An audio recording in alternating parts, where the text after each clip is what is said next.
Hello, আসসালামু আলাইকুম বন্ধুরা। আমি একটা অসহায় প্রতিবন্ধীর বাড়িতে যাচ্ছি। তার বাড়িতে 4 দিন থেকে চাউল নাই। কি বলে শুনুন আপনারা। আসাম ভাই, তোমার বাড়িতে কয়দিন থেকে চাল ডাল নাই? दूध चाल देता है चल रही চাল ডাল নাই তো বিষয় হচ্ছে যে আমাকে প্রবাস থেকে একজন তার সমর্থ অনুযায়ী টাকা দিয়েছে। হ্যাঁ, তো তোমাকে টাকাটা দিতে বলছিল, তো আমি টাকা দিইনি। টাকা দেয়নি। এ তোমার জন্য আমি 5 কেজি চাউল, হ্যাঁ, 5 কেজি আটা, হ্যাঁ, 2 কেজি ডাউল, একটা তেল তোমার জন্য আমি নিয়ে এসেছি।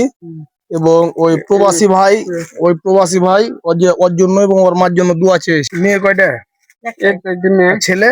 छह रखता তো বন্ধুরা, বাড়ির অবস্থা আপনারা দেখতে পাচ্ছেন। তার পরিবারে কর্ম করার মতো কেউ নাই। সে একজন প্রতিবন্ধী। প্রবাসী ভাই তার সমর্থন অনুযায়ী সাহায্য করেছে। আমি আর তরুণ মিলে গিয়ে তাকে দিয়ে এলাম। প্রথমবারের জন্য মানবিক কাজ করলাম। এ ধরনের মানবিক কাজ যেন আমরা করতে পারি। আমার জন্য এবং প্রবাসী ভাইয়ের জন্য আপনারা দোয়া করবেন।